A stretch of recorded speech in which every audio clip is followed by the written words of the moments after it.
Hey everyone, and welcome to Screams After Midnight. I am Peter, that is Tim. We talk about horror movies on this show, and in this episode, we are returning once again to a franchise that we started last October. This is part 7. This is Friday the 13th, part 7, The New Blood, aka Jason versus Carrie. Oh. But it's not really known as that, but that's what I'm calling it, because that's what the concept is. That's what they say. That's the idea. In the writers' room, like, can we get Carrie? No. Well, no, don't worry. We'll do it anyway. We'll just won't call her Carrie. It's fine.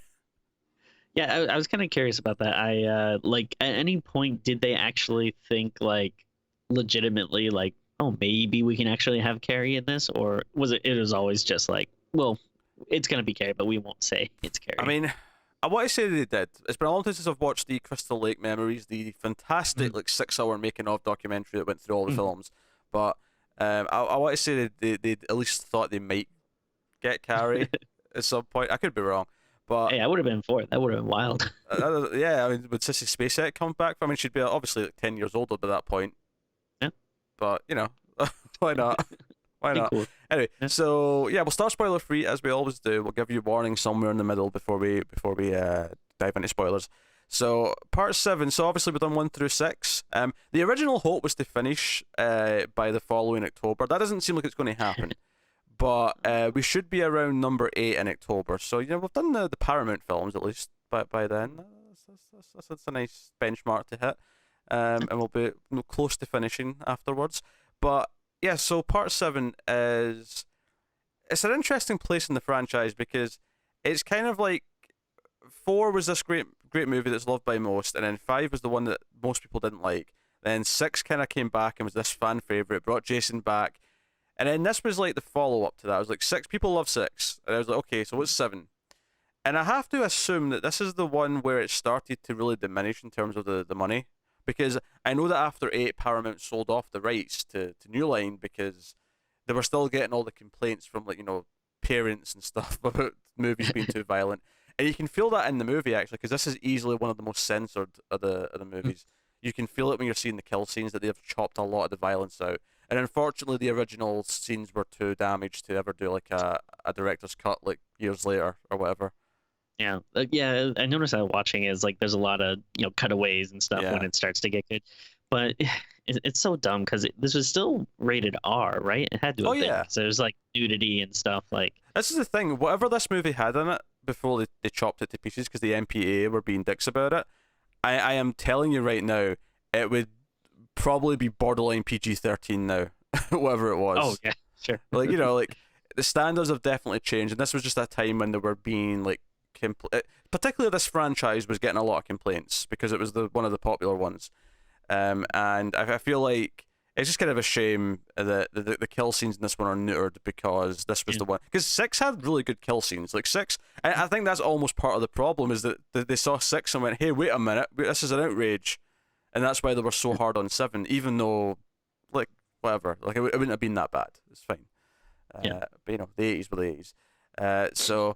Yeah, so we have so there's a little montage at the start that kind of just like previously on Friday the 13th. That's basically what happens at the start.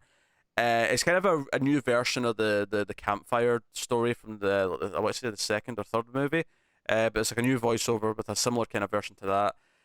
But then it does establish this takes place after part 6. Specifically, the opening like scene takes place after part 6, which Jason's still in the water down in Crystal Lake where Tommy trapped him. And we have a little girl named Tina who is running away from our little lake house because our parents are fighting. One of the most like stereotypical like parents fighting scenes of all time. Shut up, women. You should quit drinking. Don't tell me what to do. And then he chases. You know what's funny to me about this though is that when the dad chases out after her, he seems like a nice, concerned dad. Like, Oh, sure. because we just hear the fight, like we just hear the Yeah. audio from the fight, and he sounds like an awful human being. And then as soon as he runs out of the house, he seems like a normal dad who's just concerned about his daughter. Oh yeah, well, yeah. I mean, that's what's kind of like weird about it, because then the rest of the movie, Tina's kind of lamenting it and stuff, and she Yeah. talk about how she misses him, and it's My like, poor father, oh wait, was he yes. a good dad? Yeah, do you know what it probably is? It's probably just saying that they're just a normal family, and the parents were fighting one night, and she got like frustrated by it. Yeah. And because I think we hear you should stop drinking, as he's an alcoholic and he's got a drinking problem. When in reality, maybe she just meant stop drinking now because he's been drinking tonight and he's in a bad mood or whatever. I don't know. Maybe it was more normal than it was letting on. But she goes into a boat into the lake, and her dad's on the pier, and she yells out, "I wish you were dead." And then her telekinesis brings down the entire pier and him into the water and kills him. And obviously, as it's happening, she changes her mood and goes, "Dad, no, please don't go." It's like, "Sorry, Tina, you killed him. Sorry."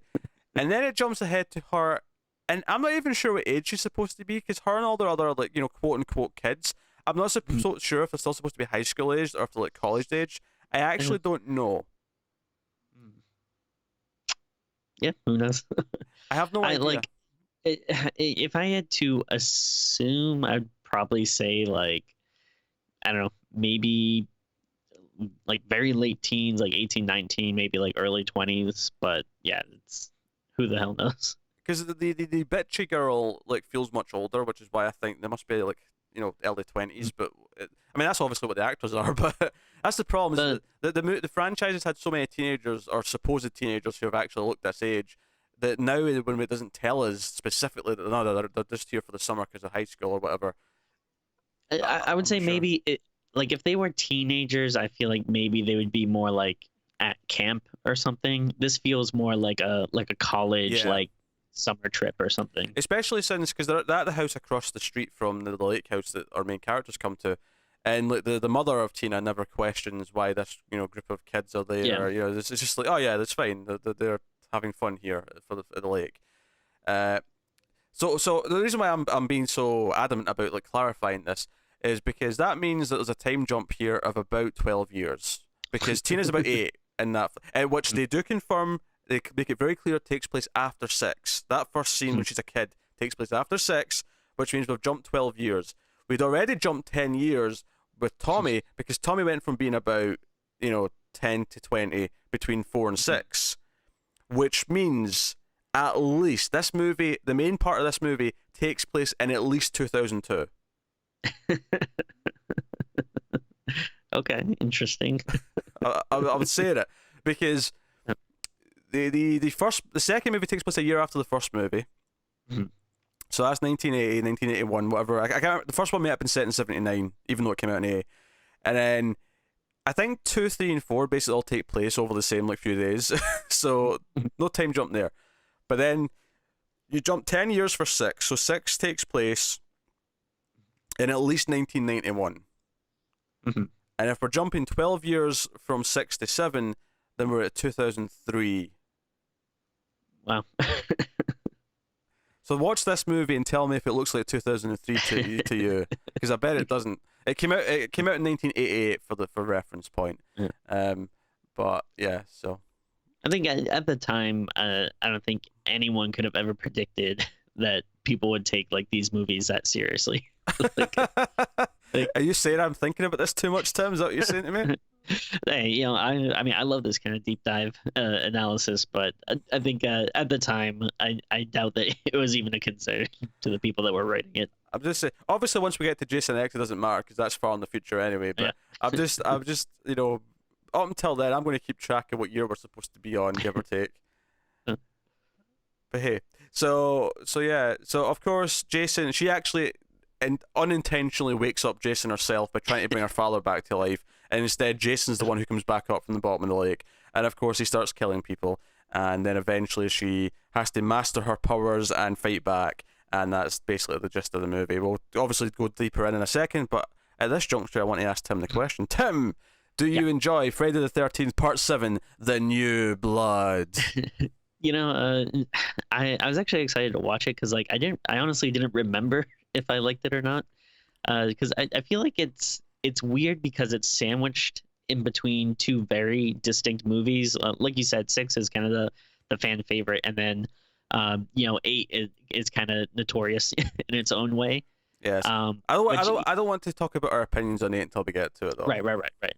So. But yeah, so this one is just kind of in the middle. And I feel like maybe it gets overlooked, even though it has kind of like a cute, like a crazy premise. It does. But it's easily the weirdest premise since the franchise started. Absolutely. But yeah, as I was watching it, I was like, oh, you know what? Like, I actually really like this. Like, I'm not gonna go like as far to say that like I love it, that it's like, oh, my favorite or anything, but Hmm. other than like, yeah, like you said, like it is definitely censored. Like the kills aren't that great, so Yeah. that's a big bummer. But you know what? I like the characters. Like a lot of them really, like stood out to me. I like the way Jason looks in this. Is this the first Kane Hodder Yeah, actually, Jason? that is the actually. There's two things that make this movie notable. One is the Carrie one, and Yeah, two is the first Kane Hodder Jason, who played the part 4 times. yeah, And unfortunately, he wanted to keep going, but they just wanted to cast someone else for Freddy vs. Jason. Otherwise, he'd have made it a yeah. fifth at least, and maybe a sixth. That's Who knows? Maybe they wanted him for the remake. I don't know. But Yeah, that's a yeah, that really sucks. Because yeah, he definitely really likes the character. Like whenever you watch any of those documentaries, like you can tell that he's like really into yeah, it. because up until now, every single person who'd played him only played him once. Like they never came back. They hated wearing all the makeup and all the rest of it. They hated it so much they never came back. And Kane Hodder's like, no, I'm coming back for seconds, thirds, and fourths. Are you kidding me? I love this character. But yeah, I mean, I just like I really like Tina, and I like the idea of like I guess in the last one Tommy was like pretty proactive with like fighting against Jason, but like I feel like this is the first time we have someone like whenever anyone kind of is going to fight Jason, it's more like oh like trying to think of how they're going to trick him, and I feel like this is kind of the first time we have someone that's like no like I can take him on like Yeah. it's not like brute strength versus brute strength, but it's like oh I have like my own way to fight him, which is really cool and interesting. No, And I like the idea of him having an adversary who can do something that might combat him. It isn't like a yeah, 1-to-1 fight, as you say. It's not like she's as strong or as as invincible as he is, but she has her own skill that might be able to fight him. Um, I don't think I like this as much as you do. I think for me, like I like watching it well enough. It's like a sort of solid kind of mid tier Friday the 13th sequel to me. I mean, if I'm going to like if I'm thinking about where they all kind of slot, I mean, it's definitely better than five. oh, yeah. I probably like it more than one for sure. Um, Mhm. but I think I like two, three, four, and six more. If Okay. I'm if I'm thinking about it, but Mhm. that's not to like be too harsh on it because I think it is a mostly fun movie. Um, I think the part that surprised me in what you said there was that you thought the characters were like not better defined, but like you thought they I stood thought out they were to you, pretty I guess. memorable. Yeah. Um, I don't know if I'd agree with that beyond a couple of them. Obviously, Tina stands out as being Mm, I like her her shady psychiatrist who's clearly just wanting yeah. to manipulate her to try and get more telekinesis action going. It's like no, I will Yeah. help your daughter, Mrs. Tina's mum, but um, all he's really doing is try to provoke her into doing more and more telepathy, Yeah. which is fun. Oh, not Well, telepathy, telekinesis. Sorry, telepathy is reading minds. I said the wrong yeah. one. I apologize. Like I would say like not every character is like a standout, but Because uh, it was the other House of Kids basically that I'm talking about, where most of them kind of just they just kind of blend together. They're just kind of fodder outside of the bully, who's like well, no, I mean, I feel like all right, you got like Melissa, who's like the rich stuck up one. So yeah, I feel like she yeah, really stands out. she's You the got rich stuck up one who has the sense of humor of a 12-year-old when it comes to yeah, making fun of Tina. Because when she finds out she's in a mental hospital or she was in a mental hospital, she starts making straight jacket jokes and. She's really cruel. She's like a cruel 12-year-old. It's kind of insane. But she's yeah, constantly trying to have sex with the main love interest guy, whose name Nick, was Nick. Nick. There you go. And then I feel like Eddie, the writer, obviously like stands out a lot because he's kind of like ridiculous. Hmm. And yeah, I mean, like I guess like they have I don't remember the names, but like there's the one guy that was kind of like the pothead kind of dude Yeah, that was like always smoking and and for stuff. some reason, like two of the girls were really into him. Like that was like a plot line. Yeah, Is that the two of them are fighting over him? And what really got yeah, me is that there's one of them who looked a bit nerdier. Like the other girl said, "Oh, you need like a tune-up before you'll be attractive." And yeah, and there's like a whole montage of her going to like the one of the bedrooms and like putting on makeup, doing her hair up, and after she's done and she's like really dolled up, she looks in the mirror and says, "Tune up my ass." And I'm like, but that's literally what you just did. I mean, it was a cruel thing to say. Don't get me wrong, but yeah. you're saying I don't need a tune up. No, you just did a tune up though. That's literally what you just. Never mind. It bugged me. The line bugged me. I guess my critique of the characters would be that yeah, those like makings of them. Like I like the idea of the writer character who's constantly trying to come up with weird writing concepts, but because the movie's not focused on them, they're all side characters to Tina's Okay, plot. yeah, That I don't feel fair. like we get enough time with them. It's like if you go back to like part 3, I feel like you get enough time with Shelley where you really like, you know Shelley's tricks. He has multiple jokes. Where I feel like the writer in this one has like his introduction and like one more gag later where he's talking about a script, and that's kind of it. Yeah, yeah, that's fair. Like you definitely don't get enough time Yeah. with them. Like they, I mean, maybe they're just sticking out in my head now because like I just watched it. Like in a week, I might be like, oh, I don't even remember, Yeah. who was Which, in it. and But to be fair, I had this complete with 6 as well. I felt like 6 because it was focusing in on Tommy and like the one love interest that tried to take down Jason. A lot of the other characters kind of were just, they're just kind of there for the fodder. Which I mean, it's a yeah, slasher movie, so that makes sense. And I'm not complaining too much about that, but true. it's just because you said the character stuck out to you more, so I'm picking it apart with with Um, opinions and um, things. at least on this viewing, I thought there was like a few choice people, but Yeah. uh, Don't get me wrong. They're distinct enough that when I knew who was dying every time someone was getting killed, yeah, I was never like, oh. I do think there was like the one. There's like a couple. There's a couple of the couples. There's the one who's coming towards the party that they're supposed to be having, oh yeah, and there's a couple who were having sex in the van. Who I did kind of like. They were all just kind of generic people that I didn't really understand. yeah, Like there is like I'd say about half of them are just generic nobodies that I can't even describe. sure, yeah, Uh, but of course, the writer, the pothead, the girls who are fighting over him, they kind of stick out a little bit. But there's like yeah, 3 other couples who are just kind of there to be killed, and and of course, oh yeah, and then there's like one random camping couple who gets killed as well, who just show up for that one scene. But it's the infamous sleeping bag death scene, so I'm not going to complain too yeah, much. yeah. Although it was topped in Jason X, more on that in some reviews time.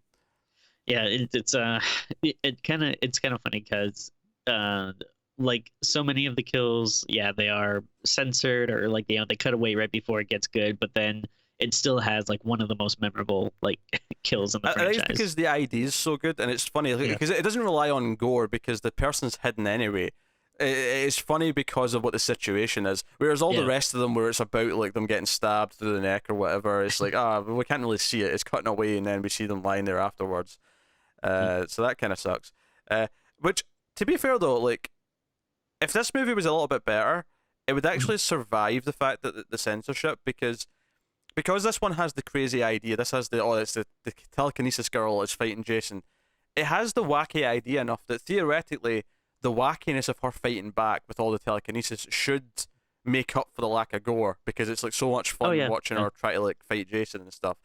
And some of it gets pretty fun, and some of it feels a little bit tame, but it goes yeah, hit or miss. I think my critique of the progression of that would be like, because obviously the obvious arc here for her is that she gains control just in enough time that she. Oh, my screen's went dark. Hold on, remind me yeah. later. I Windows is just trying to get me to update, and I tried to let it update last night, and it like while I was sleeping, and I woke up and it had failed, and I had to like uh, reboot to the previous version of Windows.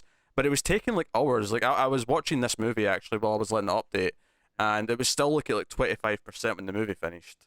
Like so, I hate that. regardless. Hate- Um, so I'm pushing it off. It's waiting. Anyway, so what was it going? Yes. So obviously the arc is that she by like, she'll be struggling to control her telekinesis all movie, and then when Jason's about to get her, she'll finally get the strength and she'll control it and like do something cool. I kind of felt like we don't really have that. She's struggling throughout the movie, and she's like doing little things like moving a TV here, moving a little matchbook here, and then all of a sudden, the scene where she's like finally confronted with Jason, she does this really elaborate thing with multiple items. Mhm. I I won't spoil it yet, but it was really elaborate. I'm like, wait, when did she get this good at this? She's all of a sudden yeah, like controlling multiple things to like set a trap, and I'm like, when did this happen? Well, come on now. And again, it's a cheesy slasher movie, so I'm just along for the ride. It's fine. But if I want to stop and yeah. say what could make it better, that would be something that I think would enhance it a lot. Is if you had like more of a gradual arc where you understand why at this moment she gets this good. Oh yeah, definitely. Like when I say that like I had a lot of fun in that Mm. and I really liked it. It is definitely in a cheesy, oh, this is like a lot crazier than I remembered kind of way. Yeah. Like I still wouldn't say that it's a good movie, but yeah, it's a shame because there's some stuff like yeah, maybe if the characters were a little bit better defined, if there was more of a progression to her mastering her powers, and slightly better kills, then it could have been like, oh, like this isn't just like a cheesy kind of fun movie. It's a, oh, like this is a legitimately like really good one in the franchise. But Yeah. yeah, like and it is kind of funny, like when she's using her powers, like it, like I think all that stuff at the end is cool, but definitely like, yeah, some of it looks cheesy as hell. Like when she's like throwing like the plant at him, like it Oh yeah, really yeah. like It's just a plant on a cable that's yeah. been moved. Yeah, it's just this really cheesy old school stuff. Uh, yeah, but It's also I was gonna say I don't want to be too hard on it though, because it is actually a pretty easy movie to watch. Like I wasn't like bored. If you like Friday the 13th sequels, I think you'll still have some fun with it. Like I don't think it's yeah, like I it definitely doesn't make me mad. Like the fifth one is probably like the only one that like makes me mad. Like the other ones, like if I'm not crazy about them, it's because maybe it's a little boring or drags at parts. But this, it's definitely, I didn't really feel like boredom at all watching it. yeah. And Jason, of course, Ken Hodder's very good in the role. He looks good. Like Okay. the cracked mask is really nice. You see like I bits of his love, rib cage sticking out and stuff like that. yeah, like any of the like shots from behind, I really like. You see like kind of like his exposed spine and stuff. Like it looked really cool. Like if you want like crazy gross zombified Jason, I think this is a really good one. Yeah, yeah. I think his look is really finally like complete with this one. Yeah. And then obviously it gets tweaked here or there for the following ones, but and the idea that his clothes are just ripped and tattered, and it's not like a because you go back to like part 3 and he's wearing like a really neat shirt. It's very like tidy and clean looking by comparison. It's kind of weird that it took this long. Let's dirty it up. Let's make it slimy and disgusting, and whatever else. But no, there's some good moments with Jason. Yeah. It's got this wacky premise. I don't think it really lives up to the potential of the premise, but it's not a bad watch by any means. Sure. But hey, so yeah, so I guess we'll get to spoilers then. So full spoilers for Friday the 13th 7 from this point on. So like one thing I kind of want to talk about is just how like crazy her powers are, because it would just be one thing if like she could just move stuff, but I guess she can also bring people back from the dead. Well,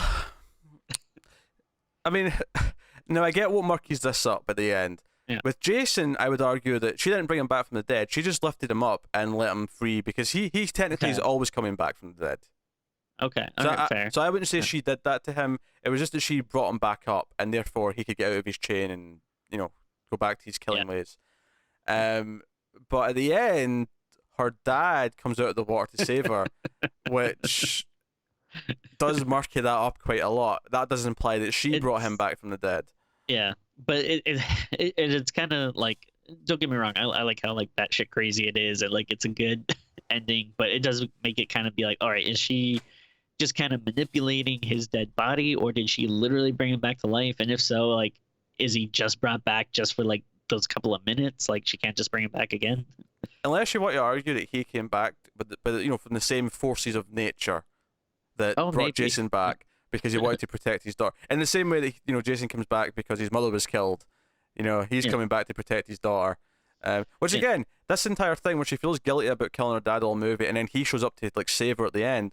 There's not like really jive with he was an alcoholic asshole father who was awful and was deserving of death from that first scene. Like, like one thing I do think is kind of funny though is like it's if he is supposed to be this kind of good, like maybe almost like angelic person, like the way like he might have been like kind of martyred in her mind or something, but it's not like he pops up and is like, honey, like I'm here to help you one last time. He pops up and he's just kind of like growling. He's like, and like, Oh, it's the Jason shot from the first movie when he was in the boat. oh yeah, It's the exact same kind of like, whoa, he comes up. It's the exact same thing. Which is nice little reversal in that. Yeah. Also, So- she gets like visions too, like throughout the movie. That's right, yeah. She gets like weird visions of the people who are dying. She's like, I saw someone with a hockey mask. And the doctor's like, oh, you're having hallucinations. It's your father. It's like, no, why my father be wearing a hockey mask? Damn it. Yeah. So it's just your father. It's your father. My favorite part, I kind of like how sleazy the doctor is. I love that when because Tina runs off at one point, and the mother and the doctor, and at this point the mother's like sort of sussed out that he's just in it for himself and he's not really trying to help her, so she's pissed at him. But they're looking for Tina in the woods, and Jason shows up. He literally grabs the mother and holds her in front of him, and like as a shield, holds her as a Oh shield, yeah. and she gets killed. And then he runs off. He doesn't survive for long, admittedly, but he does that. I thought it was funny. Oh yeah. Oh yeah, and then yeah, that was like at that moment, like you already didn't like the guy, but you know, it's not like you were hoping for him to really get his comeuppance, but definitely at this point, you know, like, all right, now I can't wait to see this guy get gutted, which is probably one of the most disappointing deaths in the movie, I would say, because it has this build up with uh, all of a sudden Jason has a like a I don't know what you call like a some type of like weed whacker or Yeah, garden it's like tool or something. it's a weed whacker with it like a, because I'm so used to seeing them with like a safety guard on it, but this was just Yeah. that's just like a buzzsaw at the end of a big pole essentially. And But it's kind of funny because like at first you hear it kind of sounds like a chainsaw. It almost seems like they're gonna. I was like, whoa, it was like Leatherface in this movie, but uh, no, it's like this gardening tool thing. But then like, all right, you see Jason with that, and you really expecting like, all right, this is gonna be a big, huge, gory death, and it's just so neutered that it's like, Mhm. ah, damn. yeah, you feel that's one of the ones that definitely feels like you know, cut up in the editing room afterwards.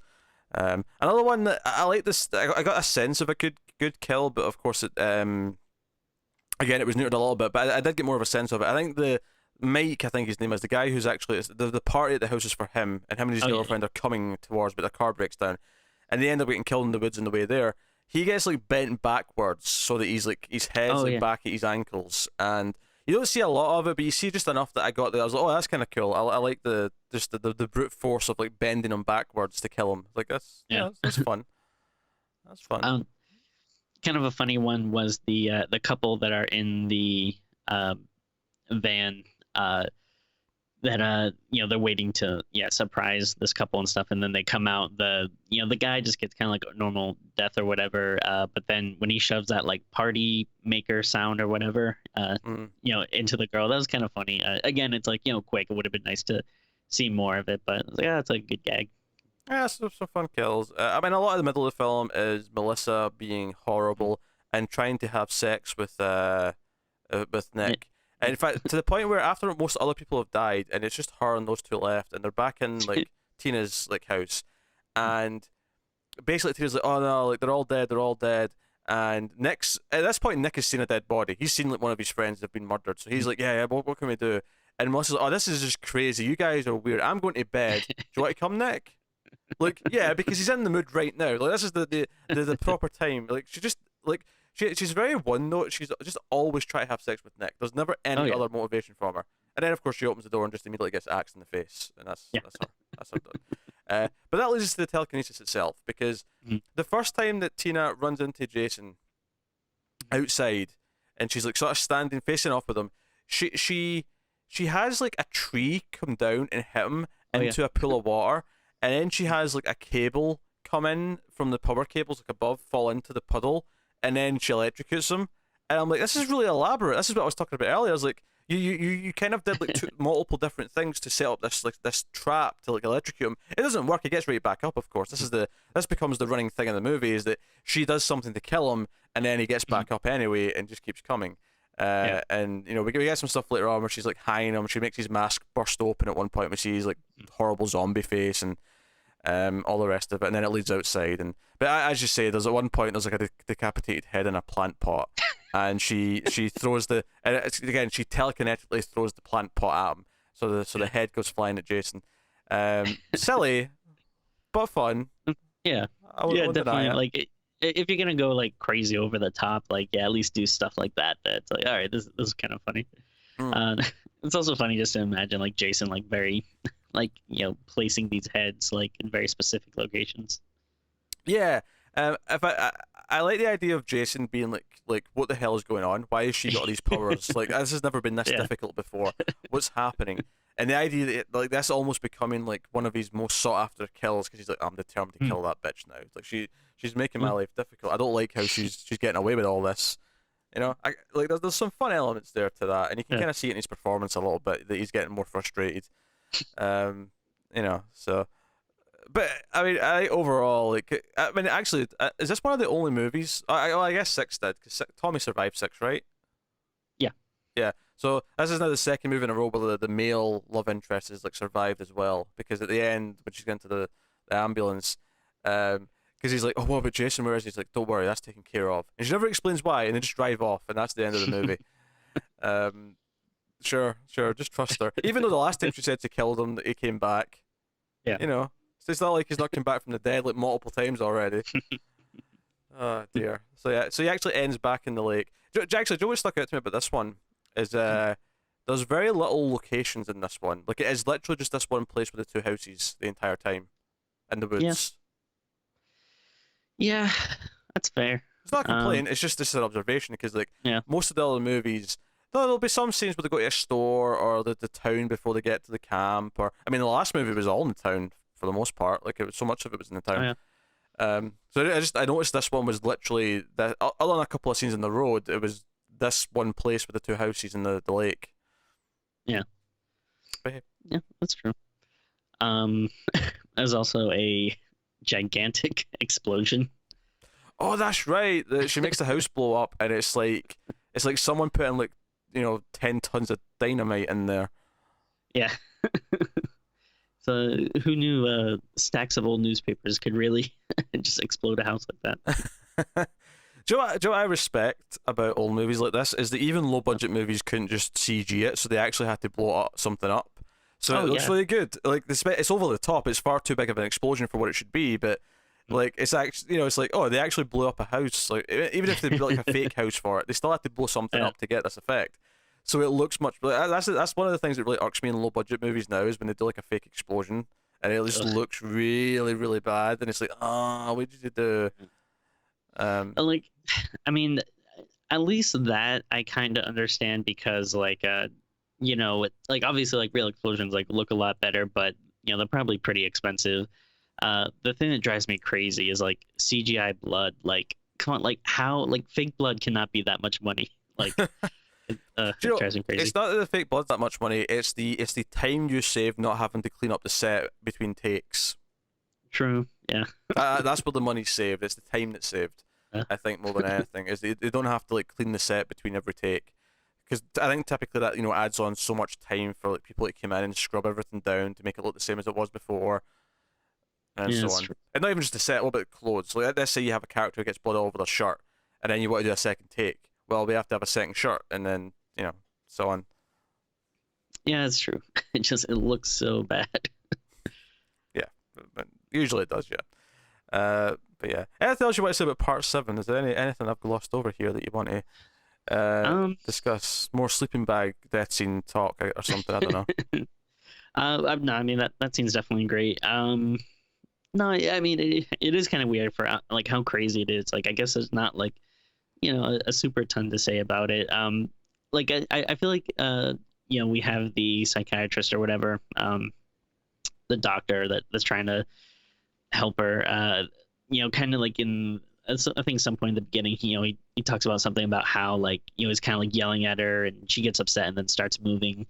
I think the matchbook or whatever. And, she's like, oh, like how do I do that? And I think he's mentioned something like, oh, like you got like like really emotional or something like that's good setup, but I feel like we don't get it enough. Like he's very one note in a very kind of obvious way where every single time like the mum lets her do something that he disapproves of, he always says, well, you wouldn't want her to go back to the hospital, would we? Like, we wouldn't want that. She's up here to relax, because at one point, she goes over to the house with Nick, and she's like, oh, she went to hang out with the friends next door. Like, that's good for her. It's good to be normal. He's like, oh, you wouldn't want her to go back to the hospital, would you? He says that a lot. Like, I felt like it was really obvious that he was obsessed from a very early point, which is fine because he is obsessed. But what like ultimately though, what's his angle? Like, does he want to use her powers for something? Does he want to like be like, oh, the doctor that discovered? I think the idea is that eventually he'd write a book about this and it'd be like published and stuff, and rather than he wants to use it to like do a heist or something. I don't know. Okay. But Yeah, I think it's because he wants to like be, from a science perspective, he discovered this and he's written the book on it literally, and so I think that's what the goal is. But they never really go into it though. You never really get a sense of what it is. And I mentioned this before in one of the nightmare movies, but I do like this idea when you have these um, franchises, like, it wouldn't work in everything, like it wouldn't work in Halloween, but I do like in something like this or Nightmare when they have other supernatural stuff occurring, because like it's like, oh yeah, if reanimated zombie corpse monsters can exist in this world, like, yeah, why not a person with like telekinetic powers? Like, obviously, you know wouldn't want it in every movie, and there's a lot of instances probably like where it wouldn't work, but I like from time to time when they do something like that. Yeah, it would almost been interesting if the next few movies were like, okay, how about someone with this power fights Yeah, Jason? sure. How about someone with this power? Yeah, almost like their own little group of dream warriors or something. Yeah, yeah. Well, actually, I remember there was like an idea once. I mean, it's probably far too late to do it now, but I think it was the early 2000s. There was an idea to all the surviving final girls would like team up and come Oh, back and like take on Jason. That could be fun. that's such a good idea. Yeah, Yeah. that's a real shame that never Get happened. Amy Steele from 2, get all from 3, whose name I can't remember. Um, I guess Tommy would count as a final Yeah, girl. And then you get Tina from this. Get a bunch of them and fight yeah, back. it could be a lot of fun. Yeah. Um, the Jason Avengers, if you will. Yeah, and who knows? Maybe even if this doctor survived, he could have been the one to recruit him. Oh yeah, yeah, yeah. He's the Nick Or Fury. yeah, maybe his like one of his colleagues or something finds like some papers on it. He's like, hey, wait a minute. This Friday the 13th, Jason's gonna have a bad day. But hey, so Yeah, that is that. That is Friday the 13th part. So we should rate the movie, Tim. What are we gonna rate it yeah. out of 10? I did enjoy it a lot, but it definitely has like flaws. Like I can't go too high. Although I wish I could because it was definitely ambitious and had a lot of good ideas and had some fun. But uh, mm, at first I was thinking kind of a 7, but as we're talking about it, I think maybe it did make some of the flaws a little more evident. So I'm gonna go Mm. just a smidge lower. I'm gonna do a 6.5. But honestly, I think it easily could have been like a 7, 7.5. If yeah, we just maybe had a little more stuff evened out and better kills and everything. But overall, though, I was surprised at how much I liked it because again, I thought I kind of remembered it as being kind of forgettable and stuff other than the premise. But no, I still enjoyed it. All right. I think I will. I'll settle probably on a 6. Fair. Maybe a 6 or a 5.5. I think I'll go with a 6. I think it's easy enough to watch. It's enjoyable enough. It's just got enough crazy scenes that, especially in that last like 20, 30 minutes where things really get going, where it does really kind of pick up and get kind of fun. But it's not the strongest of the sequels by any means. Sure. Yeah. It definitely falls into that mid tier of the sequels. Obviously, I put it like third to last out of the ones we've done so far, but trust me, we got at least one more that's going to like go straight to the bottom coming up later. Don't worry about that. At least one. So, but no, that's Friday the 13th Part 7. Of course, let us know what you thought of it in the comments below and stuffs. Obviously, we'll be getting to Part 8 sometime in the next month or so. But of course, you can head over to patreon.com/MailsFuzzTV if you want to support the channel, support the show, and everything we do here. You get to vote in an episode once per month. There's always a vote over at Patreon. You also get to add movies to the crypt. That's a fun thing you get to do, and that's like a to-do list of movies that we get to. Everyone gets to see the crypt. You can look at the list in the link below, but patrons get to add movies to it. And more than anything, you get to support us and get a fuzzy feeling about it. If you can't do that, don't feel too bad though. You can, of course, like, subscribe, all the usual stuff. All of that helps. Also, as simple as this sounds, watch the ads on YouTube. Turn off the ad block, watch the ads. and you can support us that way. But that is us. So thank you very much once again for watching or listening. We always appreciate it. Keep watching scary movies, guys, and we'll see you next time.